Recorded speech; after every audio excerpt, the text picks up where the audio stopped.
Olá, graça e paz, mais um EBcast e aqui seu irmão David Brito. Graça e paz, aqui seu irmão em Cristo Felipe Lopes e seja bem-vindo a mais um EBcast, o podcast da Escola de Bereia. E hoje nós vamos retornar os temas relacionados ao mundo cristão e, é claro, os teológicos. Exato, e para a gente dar uma parada aí nos nossos temas bíblicos, nesse EBcast de número 32 e também nos próximos, nós vamos estar novamente tocando aí nos temas mais teológicos, né, como falou o irmão Felipe. E nesse daqui nós vamos falar de coisas que a Bíblia na verdade não cita, mas que você vive de modo que acredita piamente que aquilo é determinado pelas Escrituras, quando na verdade é apenas tradição. Exatamente, é o questionamento do EBcast de hoje. Tu vives pela Escritura ou por tradições do tempo e do momento achando que são bíblicas? E para começar esse EBcast, né, quem por exemplo que nos ouve aqui pode ter inclusive já tido contato com um material chamado, um livro chamado, eu lembrei inclusive hoje, né, se tivéssemos gravado antes eu não tinha lembrado, de um livro chamado O que a Bíblia, na verdade, o que a igreja proíbe e a Bíblia simplesmente nem cita, acho que é quase assim o nome, é do Ricardo Gondim, né? Inclusive ficou em alta aí o Ricardo Gondim devido a toda a polêmica da chamada Igreja Bethesda e as suas deliberações atualmente para a questão de uma igreja mais inclusiva. E esse livro, né, apesar disso, do como o Gondim é visto atualmente, considere a obra em si. O que a Bíblia, na verdade, não proíbe, na verdade, o que a igreja proíbe e a Bíblia ensina, algo do tipo, eu não lembro o tema do livro, mas se eu achar algum link para ele, vai estar aí na descrição. É muito bom o livro, eu li, eu lembro na época, faz muito tempo, em que ele fala de coisas que, por exemplo, a igreja tenta proibir, inibir, como se aquilo fosse uma doutrina, e na verdade a Bíblia sequer cita. A Bíblia nem sequer se dá o trabalho de defender ou então rejeitar aquilo como prática cultural, né? E as pessoas acabam proibindo como se fosse um dogma, uma doutrina. Exatamente. Uma das coisas que diferenciam as instituições religiosas são o fato de umas aceitarem certas coisas, outras não, umas proibirem, outras não recomendarem certo tipo de prática, né? É a grande, entre aspas, diferencial competitivo entre elas. Então, muitos estão em tal instituição porque na cabeça dele, ela é a única que segue a Bíblia por pregar um tipo de doutrina, um tipo de rito, um tipo de vestimenta, ou proibir certas coisas das mesmas que eu acabei de falar. Então, muita gente defende com unhas e dentes a sua bandeira religiosa por essa convicção de achar que a Bíblia, assim como aquela instituição, também proíbe certas coisas. E talvez não, né? Nós nascemos, eu e o David, em lares cristãos e a gente tem essa ideia quando nós somos bem crianças, né? Que a nossa instituição segue exatamente o que a Bíblia diz. E aí quando a gente cresce, começa a ler, a pesquisar e a buscar, não é bem assim, né? Muitas coisas a Bíblia não proíbe e às vezes ela proíbe e a instituição faz e às vezes o contrário. Exato, e é importante a gente às vezes falar nesse tema porque eu sei que você aí que está nos ouvindo fica pensando às vezes, poxa, não, mas onde eu tô, aqui o pessoal realmente segue à risca os princípios bíblicos. Irmão, seja sincero, não comigo, mas com você mesmo. Eu sei que tu nem foi checar, né, aqueles procedimentos dos quais você se orgulha bastante de seguir e jura de pé junto que é uma doutrina, que é bíblico. Eu sei que tu nem foi checar ou sequer ousou questionar, porque às vezes a construção na nossa cabeça é de que se eu questiono, eu peco. E isso é bem comum. Se eu questionei, opa, já vou estar em pecado. Sabe lá se eu não blasfemei contra o Espírito Santo? Meu Deus! E o crente, né, nesse medo, acaba não fazendo perguntas muito básicas. Vamos começar com uma coisa bem simples, bem simplória, mas que eu sei que mesmo agora, como diz aí o meme do momento, em pleno 2022, ainda há quem se baseia nisso. Que é, por exemplo, a questão da comida.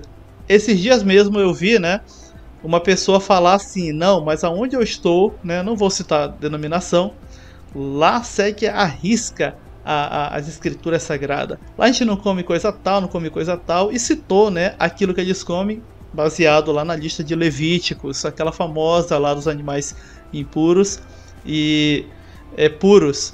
Irmão, o próprio Paulo já entrou neste tema e ele mata praticamente um único versículo lá em Romanos, fala em Coríntios 8. Não é a comida que nos vai fazer ser favoráveis a Deus ou não. As instituições, algumas bem conhecidas aí, elas pregam esse suposto apego às escrituras. Não, a escritura diz isso, a Bíblia diz isso, então nós vamos seguir o que diz a Bíblia. E usa isso como marketing, né, para se promover frente às outras e acaba arrebanhando muitas pessoas. Esse erro de proibição de comer certos alimentos ou certas tipo sacrifício não, seria forma de preparo. Esse erro deriva da falta de examinação das escrituras e daquele velho fato de achar que toda a escritura é direcionada para um único povo, né? Que cada versículo fala para a igreja, e não é bem assim. Nós vemos que temos vários rebecasts aí sobre o Pentateuco, Josué e tudo, que muito daquilo foi escrito para o povo judeu e só para aquele. Inclusive, nos textos citados para se defender tal doutrina, diz claramente no seu contexto: ouve, ó Israel, esse mandamento foi dado para os filhos de Israel, enquanto estavam na sua peregrinação do deserto. Então, alguns textos são bem específicos mesmo, diz até o momento do tempo em que foi dado aquele mandamento. E nós temos na nova aliança, né, outros mandamentos.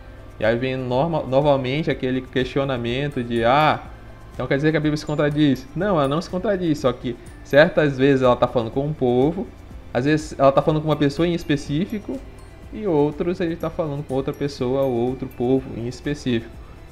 Muito vai da crise de identidade ou da falta de identidade, de saber quem nós somos, né? Muita gente ainda se identifica como se fosse um Israel 2.0, como sempre fala, ou uma espécie de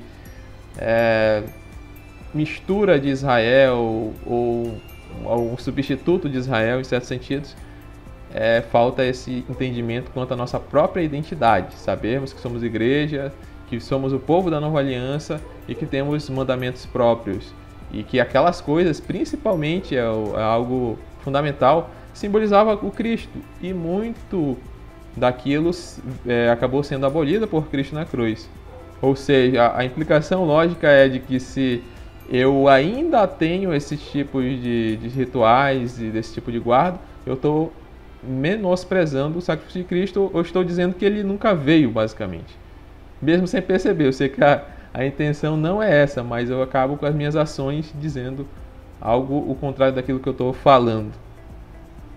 Exato, e a gente sempre fala, inclusive, isso aqui, que a gente tem que ter muito cuidado em não tentar arrancar de Cristo o protagonismo, colocando sobre nós, sobre as nossas costas, aquilo que na verdade não deveríamos estar carregando. Tem um autor aí famoso que escreve um livro sobre as chamadas bagagens que nós não deveríamos estar carregando, né? E a gente acaba só aprendendo depois de muito tempo que carregou por uma distância muito grande na caminhada cristã bagagens que nem deveríamos ter começado a carregar, para falar a verdade. E às vezes o crente se pega tanto nisso e esquece daquilo que de fato é básico, que é o exercício justamente da comunhão, do ter em comum o amor que nos une, que é aquele que está em Cristo Jesus. Uma outra coisa bem famosa, né, falando nesse ponto aí de comida, que eu sei que você que me ouve, que não tem a tal lista de Levítico como parâmetro de doutrina para o que comer ou o que evitar comer, vai dizer, não, mas aqui não tem isso. Irmão, sempre acaba tendo. Uma vez eu vi uma situação, lendo sobre uma situação de um missionário que ficava na dúvida do que ele ia fazer em meio a pessoas indígenas, que lá ele tinha que explicar que eles tinham que ter a necessidade, como se fosse uma necessidade, de comer pão e tomar, né, o cálice lá do suco de uva, o vinho. E os indígenas nem sabiam o que era vinho, nem sabiam o que era pão, trigo, sabe, derivados. Eles conheciam suas comidas locais. E ele tava tentando, né, naquela polêmica toda, assim, nossa, essa daí que era a polêmica, né? Quando sabe aqueles títulos que chamam a atenção, a gente vai ler. Se o homem tá se batendo com isso, meu Deus, o essencial, essas pessoas, né, os nativos, já entenderam que é quem é o Cristo, crer nele como Senhor e Salvador. Eles literalmente estão fazendo parte do corpo de Cristo agora. E o irmão preocupado com elementos místicos. Meu Deus, inclusive temos EBcast sobre esse tema aí da ceia também aqui. E eu fico pensando, meu Deus, não pode usar outro elemento que para eles simboliza o pão e algo que beber que tenha tanto valor quanto naquela cultura lá da época de Jesus tinha o vinho, né? E assim tentar passar a lição, porque, gente, não há poder nos elementos em si. Isso é a crença da transubstanciação, que os evangélicos juram de pé junto que não segue, mas segue, sabe? Então presta atenção se de repente você não está apegado às coisas em si e não de fato naquilo que é importante, que é a lição por trás daquilo. Quando você pensa que não, você está apegado à coisa. Exatamente. Tu falando agora, eu lembrei de outro testemunho de um missionário aqui na região amazônica que entendeu isso. E aí ele fazia a ceia do Senhor com o vinho do açaí, né, o açaí comum que a gente toma, né, que o sulista ele bagunça lá, coloca um monte de coisa. A gente gosta do puro mesmo. E a mandioca. Ele fazia, ali era o pão e o vinho, o açaí e a mandioca, coisas que para eles eram comuns. Então, nesse caso, é um testemunho bom de uma pessoa que entendeu que o poder não estava nos elementos, mas sim usando aquela cultura, os elementos que tinha naquela cultura para passar o ensinamento bíblico. Aqui na região também da amazônica teve uma polêmica com relação à ceia, que era a questão dos missionários suecos com os brasileiros, né? Logo lá no começo da Assembleia de Deus. Houve a discussão por causa do cálice, que eles estavam assim, tinham o costume de beber todos no mesmo cálice. Então isso gerou uma polêmica, a questão do cálice individual, porque na época se tomava todo mundo num cálice só, né? Levando para o literal, que é beber dele todos, dele. Então é singular, então tem que ser um só cálice para todo mundo. E ali, né, imagine o último cara que tomava. E isso gerou polêmica dentro da Assembleia de Deus, até que finalmente, né, começou a se usar o cálice individual. Mas aí só alguma curiosidade, o pessoal aí. Essa preocupação aí dos irmãos, ela vai invadir todos os campos, né? Sempre preocupado com elementos, o crente ele acaba abraçando coisas como moda cristã. Gente, moda cristã não existe. A Bíblia não é um catálogo de moda. A Bíblia acaba te dando uma orientação muito simples sobre, por exemplo, vestir modestamente. E aí, seguindo essas coisas que as pessoas acreditam piamente que são doutrina, nós temos também uma marca muito forte no meio evangélico, que é justamente as vestimentas, né? Nosso EBcast aí sobre costumes falou algumas coisas específicas lá dos tempos bíblicos, mas que no meio evangélico tem também características próprias. Quem, por exemplo, mesmo que seja naquele início da fé, nunca achou, por exemplo, que a saia, né, ou o saião longo era algo, por exemplo, literalmente previsto, né, e colocado na Bíblia como uma doutrina, quando na verdade sequer existia a saia, né? A saia, irmão, para começar, como ela é atualmente, uma tira de pano que recobre as pernas até os joelhos, enquanto mostra todo o resto, seria altamente escandaloso em tempos bíblicos. Você nem tem nem ideia como seria. No Egito Antigo, por exemplo, o tornozelo era mais sensual, por exemplo, do que mostrar alguma outra parte do corpo, como é o caso do busto. Aliás, o busto nem sensual era, né? Era algo que podia ficar até à mostra, inclusive, com algum tipo de vestimentas. Ou seja, para você ter essa ideia que às vezes aquilo que às vezes você muito acreditou que era essencial para manter ali uma certa santidade, algo do tipo, é só uma doutrina da tua cabeça. Ou melhor dizendo, né, do grupo que pensa assim.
Alguém pode perguntar nesse momento, mas irmão, você está criticando minha roupa? Eu estou mal vestido? Eu estou bem vestido? Não, não estou criticando tua roupa, só presta bem atenção se de repente, na tua percepção, a questão dela já virou praticamente uma doutrina, que é o porquê inclusive fazemos os questionamentos aqui nesse episódio. E qual é o problema disso? Quando você tenta levar a mensagem do evangelho a povos para longe da tua cultura e que não tem muita semelhança culturalmente conosco, você acaba não conseguindo se desvincular, principalmente no quesito roupas, da tua cultura, e acaba misturando isso ao evangelho, sendo que o evangelho não vai ter compromisso com um catálogo de modas, certo? Naquela cultura alvo, onde você vai chegando com o evangelho, você deve entender que ali há conceitos próprios de bem vestir, vestimenta cerimonial, vestimenta comum, vestimenta decente. Você deve entender naquele contexto como aquilo funciona, certo? Infelizmente tivemos já várias e várias gafes de pessoas por aí, missionários, que tentaram chegar, sentiram a resistência do povo ali, né? No qual que eles iam levar ali o evangelho, exatamente porque o missionário queria, vamos dizer assim, vestir, né, do jeito que ele conhecia como modo santo, aí entre aspas, aqueles povos, aquelas pessoas ali locais. Então essa não é uma preocupação nossa. E toda cultura, como eu falei, tem as suas noções de bem vestir. Que fique bem claro. Fechando essa parte, eu vi uma vez uma missionária contando, ela até, né, pintava-se tal como eles também faziam numa tribo aqui na fronteira entre Brasil aí e Bolívia, se eu não me engano. E quando eles iam celebrar ao Senhor, eles todos ali já entendido quem eles eram, quem era o Cristo e tudo, eles faziam a sua melhor pintura, colocavam os melhores adereços nos pulsos, quadris, né, na cabeça, porque aquele dia era dia de celebrar o Senhor, né? E para eles não existia a hora de culto, existia o dia que eles iam tirar para aquilo. E naquela cultura eles não estavam nus, gente. Para eles não se consideravam nus. Os acessórios que, né, envolviam ali o quadril, a perna, os pulsos, eram para eles de honra ao Senhor, porque aquilo deu trabalho para ser feito. Aquilo ali na cultura deles era o melhor que eles podiam. Então tem que ser entendido dessa forma. Exatamente. O fato de se usarem paletóis, o paletó, a gravata, ser conhecido como roupa de pastor, roupa de crente, ou roupa de homem da unção, é uma espécie de gafe, né? Porque foi trazido dos missionários suecos, que eles andavam assim, né, basicamente o dia todo. Porque era costume deles, era um local frio, a Suécia é bem fria, e o interior aqui do Amazonas e do Pará, a gente sabe que é completamente diferente. Então o pessoal, naquele afinco de querer ser igual ao homem de Deus, acabaram se adotando. Hoje a gente vê pastor no meio da rua aí pregando um paletó, praça quente, né, demais, achando que aquilo é a roupa do homem de Deus, quando na verdade é uma gafe histórica simplesmente, né? É a cultura que acabou passando por essa questão das roupas. Alguém pode perguntar, irmão, e aí então como é que eu vou me vestir? Gente, a Bíblia tem um conselho, como eu falei logo no início, bem simples, com modéstia. Se na nossa cultura, no ambiente que você está e que vai ocorrer ali uma reunião, seja ela de evangélicos, católicos, você sabe muito bem como é que se deve vestir modestamente. Como diz a minha mãe, não te faz de desentendido, né? Que aquela mini saia, aquele shortinho de quando você tira o dia para poder jogar a roupa na máquina, não é uma vestimenta adequada para aquele local, né? Então eu apelo para o teu bom senso, porque eu sei que tu és inteligente e que tu sabe como é que se deve vestir bem nesses ambientes. E a questão do culto em si, né, da reunião eclesiástica dele. A Bíblia fala como nós devemos cultuar o Senhor, que dia, domingo é o dia do Senhor, quantos endarpos a gente tem que cantar antes de começar o culto, quem pode dar a bênção apostólica, como é que fica essa questão diante das Escrituras?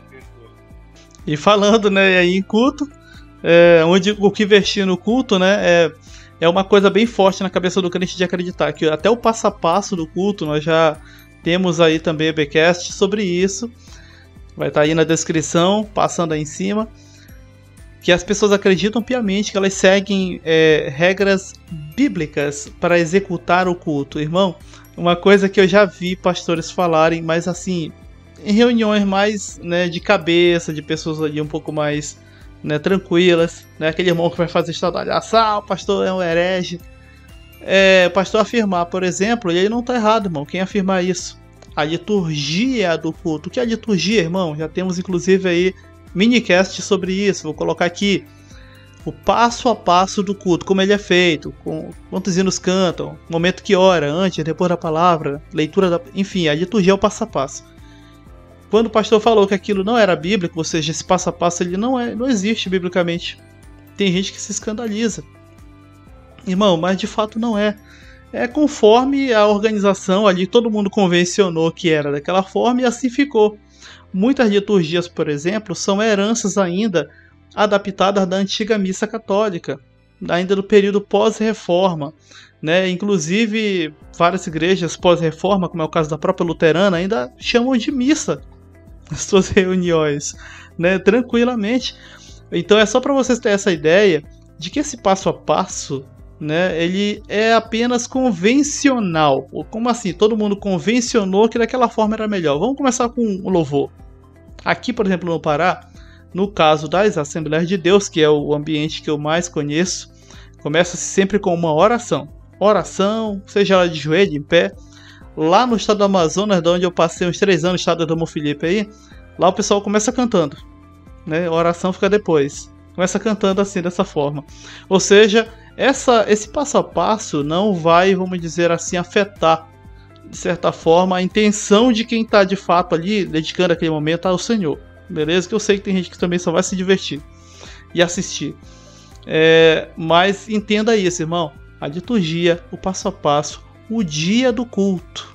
Né? Tem gente que jura, não, domingo é o dia do Senhor. E tem a galera também que é sabatista. Irmão, eu não vejo muito peso, não. Se tu tá no sábado se reunindo para todo mundo estar junto, pra mim, ok. Se tu tá, por exemplo, no domingo fazendo isso, ok. Se a quarta é o dia que aquela comunidade, todo mundo tem tempo para estar junto, ok também. Exatamente, né? Até porque aquela reunião, ela não é o culto. A gente está acostumado a chamar aquele momento, 1h30, às vezes 2, dependendo da instituição, que eles chamam de culto. Mas o culto, na verdade, é a nossa vida. Aquilo é somente uma reunião, que as religiões evangélicas chamam mais de culto, o católico chama de missa, outros chamam de missa, reunião, alguma coisa assim. É um momento que a igreja se reúne para adorar a Deus, apesar de que pode fazer isso no culto, no dia todo. Então, a nossa vida é um culto em si, não aqueles momentos. Então, aquele é só para seguir uma liturgia mesmo, e essa liturgia nem é essencial.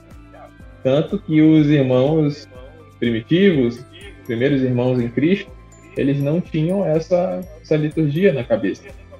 A gente pensa que quando o irmão estava se reunido, Paulo estava se reunido ali com os irmãos em Éfeso, aí lá Paulo abria o culto, cantava os 3 hinos da harpa, nem existia harpa naquela época, e aí começava a pregação ali de 50 minutos. Não acontecia, né? Acontecia conforme o Espírito Santo guiava as pessoas, cada um trazia algo, uma pregação, um louvor, e o Espírito Santo guiava. A maioria das pessoas estavam rodeadas em volta da mesa, então eram jantares basicamente.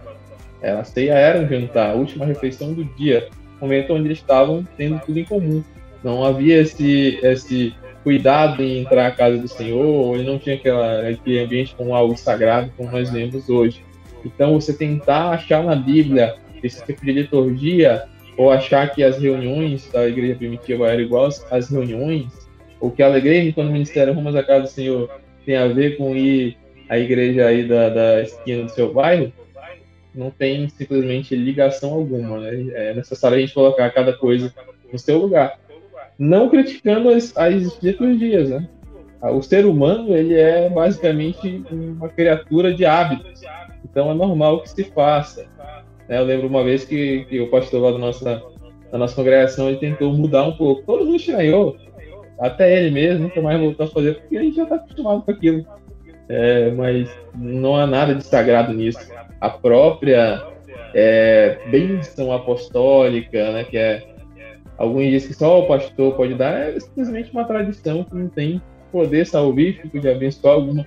Isso aí pode até prejudicar, né? Normalmente as pessoas acabam gerando um embrião de idolatria. Eu tenho que receber a bênção apostólica, não pode sair antes de receber a bênção apostólica. Eu quero receber a bênção apostólica do pastor fulano de tal. Eu lembro até que eu contei uma vez com uma pessoa lá no meu convívio lá na instituição, no culto, que eu tinha recebido a primeira função apostólica do pastor lá da minha congregação, que tinha acabado de ser ungido. Aí eu falei, olha, eu quero receber a primeira bênção apostólica que ele deu como pastor, como se fosse algo importante. Mas não, simplesmente qualquer pessoa pode fazer e aquilo que você quer é necessário. Então, vai de cada um aí. É necessário que a gente entenda que isso é apenas misticismo. Como eu falei, pode até atrapalhar se a gente não tomar cuidado. Inclusive, o autor de Hebreus vai chamar alguns desses elementos aí litúrgicos, ou seja, elementos de culto que você vê comumente em culto, como o irmão Felipe falou da bênção apostólica, como doutrinas rudimentares, ou seja, como rudimentos, como algo já passado e que deveremos deixar para trás em breve. A imposição de mãos, por exemplo, é uma dessas, citado, por exemplo, lá no livro de Hebreus, onde o autor diz que é coisa que você que diz que já é madura na fé deve deixar para trás. Tinha um significado e didaticamente fazia você compreender uma coisa, porém não é algo que se replique porque tem algum poder no ato em si, fique bem claro, certo? E falando de pequenos atos em si, né, nós temos aí aqueles costumes diários do crente que também ele faz todo dia, acreditando piamente que são doutrinas, ou seja, são, por exemplo, prescritas nas escrituras. Primeiro deles, amanheceu o dia, você dobra o joelho na cama deitado ou de qualquer forma, você agradece ao Senhor porque você tem que orar. E aí quando você sai e não orou, acontece uma coisa, perdeu teu ônibus lá no ponto, tu bateu tua moto, ralou o carro, foi porque eu não orei. O pessoal atribui logo a essa falta, porque acredita piamente que falhou em cumprir uma doutrina ali no início do dia. Eu já vi alguns memes desse esqueci de orar quando sair de casa. Tô trazendo um monte de tragédia, liquidificador explodindo, a pessoa perdendo ônibus, como tu falou, ou ao contrário, né? Quando eu lembrei de orar de manhã, a pessoa desviando de vários carros ali, né? O pessoal sempre tem essa ideia. Mas como eu falei, é mais para a pessoa. A pessoa acaba desenvolvendo o hábito, ela vai acabar estranhando quando ela quebra aquilo. Quem é acostumado a se alimentar sempre no mesmo horário, ainda que não esteja com fome, ele vai sentir falta daquele alimento, porque tá faltando uma coisa. Estou olhando no relógio, já está na hora da minha merenda, aqui, do meu açaí com mandioca, como eu citei o exemplo. Jesus conta uma parábola e ela vai o contrário do que as pessoas pensam. Ele acaba deixando ali indiretamente exposto que aquilo são atos religiosos. Aquela parábola do publicano e do fariseu. O publicano se humilhando e tal, dizendo, né, que era um pecador e tudo, e o fariseu dizendo que fazia as coisas religiosas, que era pagar ali as suas ofertas, dízimos e tudo, jejuar 3 vezes por semana, e tudo certo, né? O cara já estava completamente justificado. E Jesus deixa ali bem claro que tudo aquilo era apenas religião e a pessoa não estava de fato precisando do perdão, reconhecendo-se como pecador, e sim achando que poderia alcançar sua própria justificação através de suas obras. Então a gente tem que ter bastante cuidado em não cair nesse erro. Exato, porque, gente, parece chato às vezes a gente citar, né, aqui no episódio esses pequenos hábitos. Tá zombando porque eu sigo isso, irmão. tu podes fazer normalmente esses momentos de ter momento de oração, inclusive é o único momento recomendado de oração que o Senhor Jesus recomenda, aquele que tu faz na tua casa, no teu secreto, no mais íntimo do teu lar. Só que não tem dia, frequência e momento.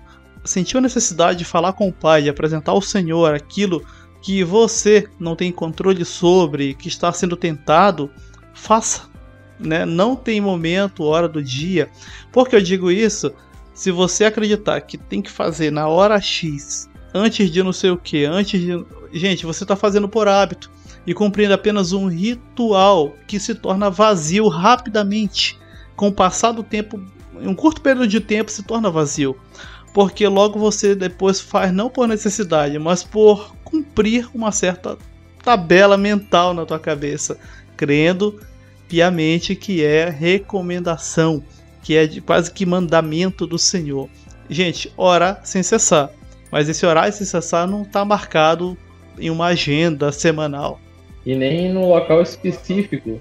É bem comum do meio pentecostal, que a gente faz parte, se achar que certo, a oração em certos locais ou em certos momentos da semana.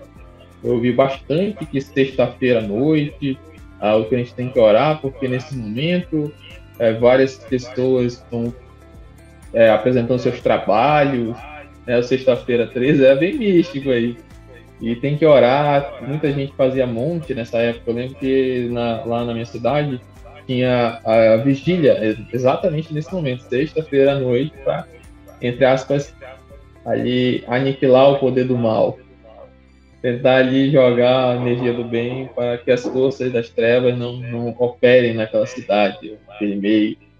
Então tem esse misticismo. Orar de madrugada, né, que a fila é menor, a gente já falou bastante sobre isso também, algo bem comum, mas é repetido e as pessoas acreditam. A gente pode até achar, não tem ninguém que pense isso, mas tem gente que pensa isso, porque é passado, e com textos bíblicos fora de contexto, dizendo que a pastor sempre pega isso, que você tem que sacrificar sua carne, que no momento que você está com sono, tem que acordar, ou se você acordar de madrugada, né, tá ali, sei lá, foi embora a energia, a pessoa acordou, aí eu acho que é Deus que está querendo levantar ela para orar, porque tem alguma coisa errada na vida dela. Tem muito esse tipo de ensinamento no meio pentecostal.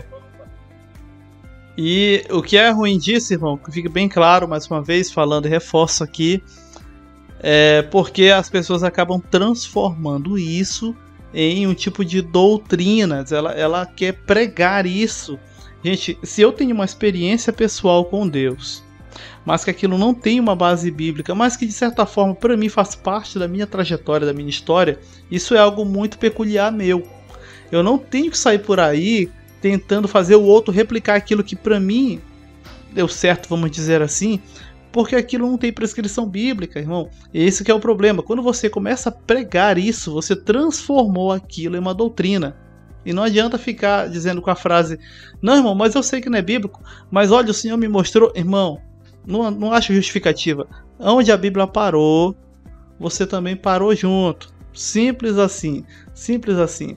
Eu acho engraçado, as pessoas que mais transgridem, as pessoas que mais acabam dizendo que seguem a Bíblia e que estão fazendo isso porque é bíblico e tudo, na verdade são as que menos de fato observam as escrituras e as que mais cometem gafes de costumes desse tipo aí. Eu lembrei tu falou aí, né, que para não copiar experiências pessoais, querer se transformar em doutrina, ainda bem que Isaías não fez isso, né, porque Deus mandou ele andar nu e descalço durante uma época lá.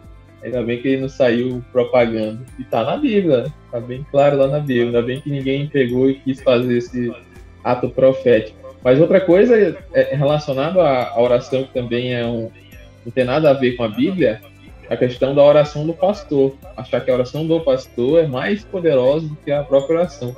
Tem até um irmão na internet, o irmão Evandro Moretti, ele disse que a oração mais poderosa é sua mesmo, porque você sabe quais são os seus problemas, né? Onde Deus deve agir ou deveria agir. Só você sabe dos seus medos, dos seus anseios. Então, quem pode se apresentar diante de Deus melhor do que você? Ninguém. Eu sempre via essa prática lá na minha instituição. Pastor, ora por mim, não sei o que e tal. E aí, o pastor colocava na cabeça e orava assim: Senhor, eu não sei qual é o problema da tua serva, mas entra nessa causa. Qual é o problema? A pessoa não sabe. Então não faz sentido algum, não é melhor a pessoa dobrar os seus joelhos e orar: Senhor, entra com providência nessa coisa, eu estou passando por isso, e se a pessoa sabe, ali 100% apresentar a sua causa diante de Deus. E o pastor não sabe de nada, e nem outro irmão. É óbvio que nós devemos orar caso nos seja pedido, mas não nesse sentido de se responsabilizar. David, ora para mim para acontecer isso e eu mesmo não orar, ou achar que a tua oração é mais poderosa que a minha. Esse aí que está o erro, né? A questão de oração mais poderosa do que a outra. É lógico que vai naquele erro, né, de ser, principalmente a instituição onde o líder está acima das pessoas. O líder é tudo. Ele está ali num grau de elevação, de inteligência, de espiritualidade acima dos outros. Aí, né, faz até sentido de que a oração dele seja mais poderosa, mas biblicamente não. A nossa oração nos é mandado e ensinado para que nós oremos, nós estejamos sempre em oração pela nossa vida, pela vida do irmão, mas não nesse sentido de responsabilizar outra pessoa para pedir ou para chegar ao Pai por nós. Para isso aí já tem Jesus, né? Jesus não precisa de substituto. Exatamente como o irmão Felipe falou, a preocupação que a gente fala aqui, às vezes até, né, sorrindo, não por deboche, mas porque às vezes sou engraçado, algumas situações em que o crente crê piamente que aquilo é algo essencial, que aquilo é algo bíblico. Na verdade, ele não se deu ao trabalho de ir de fato nas escrituras, cavar, né, de fato entender como é, e ele apenas se conforma no fato de que é bíblico. Ele simplesmente diz isso para ele, que é uma forma de, na consciência dele, consolidar aquela prática como algo realmente legítimo. Não, irmão, não é. Eu repito, lá da citação do livro que eu falei do início do EBcast aqui, do episódio, às vezes tu podes estar carregando um número de bagagens maior do que deveria. E esse caminhar com Cristo que você diz que é tão pesado, na verdade, pode não ser tão pesado assim, pode ser mais leve do que você está esperando. Só que você quer sentir o peso dessas cargas, práticas e costumes e repeti-los sempre, porque você quer se sentir participante de todo esse processo, né, do estar com Cristo, do seguir a Cristo. Irmão, Cristo é quem te garante. Não precisa ajudá-lo. Ele é quem renova todas as coisas somente. Exatamente, né? Você tem muito medo de estar questionando o pastor. Mas eu sempre lembro, irmão, nós somos protestantes. Alguns se dizem protestantes, reformados, evangélicos, não importa o nome.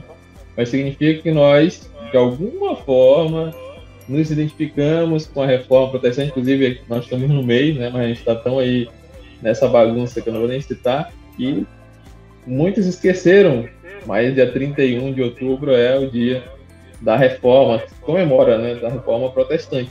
Tudo porque homens usados por Deus, ou não, né, há controvérsias, mas vamos dizer que eles foram usados, decidiram questionar as escrituras, no caso, o que os líderes religiosos da sua época diziam, e foram questionar, e esse é o grande legado da reforma, a pesquisa, a busca, né? Por isso que eles queriam que a Bíblia estivesse na mão do povo, para que o povo pudesse examinar as escrituras e ver se estavam de acordo com aquilo que a Igreja Católica dizia. Se não for para fazer isso, se for para seguir o líder, a gente volta lá para a Igreja Católica e pronto, vamos seguir o que o Papa, o que o Padre diz falar e não vamos se preocupar com a Escritura. Já que temos a Escritura, já que somos protestantes, é nosso dever questionar e ver. Se sim, amém. Se não, né, vamos tomar alguma atitude aí, né, para mudar essa situação.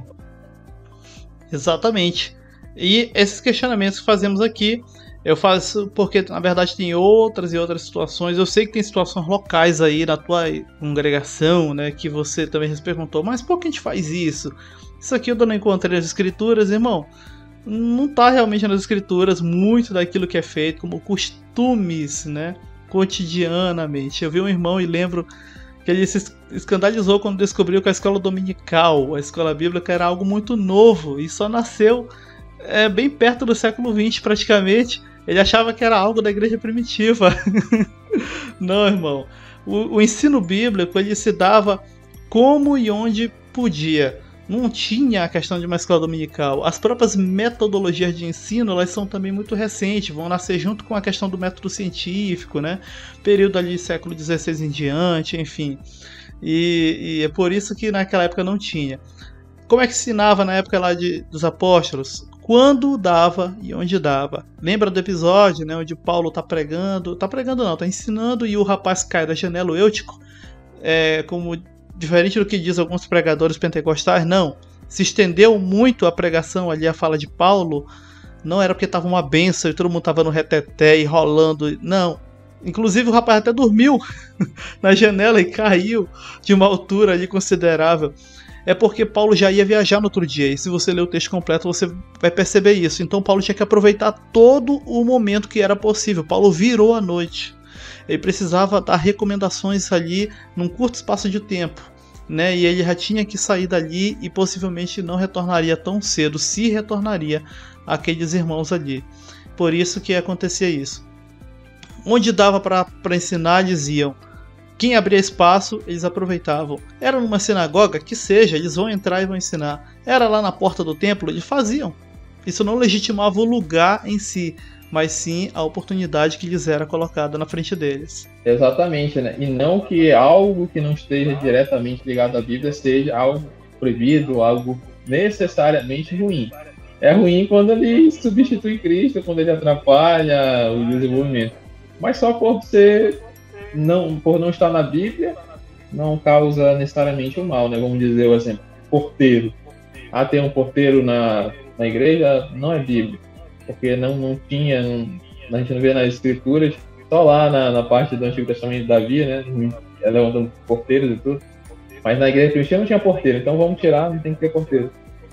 Não necessariamente, né? Não vai causar nenhum mal, não tinha porque não era esse ambiente que nós temos hoje, né? Era um casa, então a pessoa entrava, era uma casa, ninguém tem porteiro na sua casa, a não ser que a pessoa seja multimilionária e tenha uma casa gigantesca ali, um mordomo. Mas às vezes é necessário para a instituição, não para a Igreja de Cristo, que tem alguém ali na porta, né? E cuidando ali da garagem, de alguma coisa. Então não vamos ser generalistas e falar, não está na Bíblia, então bora arrancar. Não é bem assim, né? É só analisar o que é bíblico e o que não é bíblico e ver se prejudica ou não o andamento da Igreja de Cristo. Não necessariamente abandonar. Agora nós não vamos cantar mais em harpa, vamos começar uma liturgia em hebraico para ir para a Igreja Primitiva também, né? Por esse lado. Isso. E alguém aqui, né? Perguntando, e aí, irmão, então o que é que eu faço? Eu queria dar uma limpada aí, né? Nessa eira. Irmão, isso aí é irmão David, que fique bem claro. É aquilo, tem nas escrituras, faremos. Não tem lá, pra que bater cabeça com isso, né? Pra que faremos? E se tu puderes ter esta liberdade de escolha também, eu recomendo muito, é muito bom. Mas se tu estar num local onde você tem que comprar o pacote completo, se é o caso de você quer insistentemente permanecer lá, você vai ter que abraçar o pacote completo. Não adianta ir lá dizendo, olha irmão, eu sei que isso daqui não é doutrina e tudo mais. Irmão, já sabe, já falamos isso daqui, irmão Felipe já citou. Peitar a liderança só vai acabar causando um atrito desnecessário. No final da conta não muda nada. Aí você vai simplesmente ser expulso de lá, não de modo oficial, eles vão te apertar até você sair, né? Para que você saia como culpado. Isso aí é modus operandi, tá, irmão? Isso não é segredo para ninguém que eu tô falando aqui. E aí eu recomendo, se você de repente quer sentir mais leve, local onde você tá sobrecarrega você, é festa, é isso, é aquilo, irmão, tem outros, tem opções. Reúna-se com irmãos em Cristo, tenha contato com eles, para que você viva a simplicidade que podemos encontrar e a liberdade que temos em Cristo Jesus somente. Exatamente, né? Sempre estar com irmãos onde você possa conversar sobre as escrituras e aprender, né? Eu sei que parece um pouco contraditório, infelizmente é. Às vezes o último lugar onde se pode estudar a Bíblia é dentro do templo, né? Existem instituições assim onde é o líder, tudo que ele fala e acabou. Se você não tem, os irmãos nem sequer têm a oportunidade de falar. Tudo é o pastor canta, ora prega, dá aula da escola dominical, interpreta, ele mesmo dá glória a Deus, tá lá, dê glória irmão, e aí vai lá no banco e dá glória a Deus.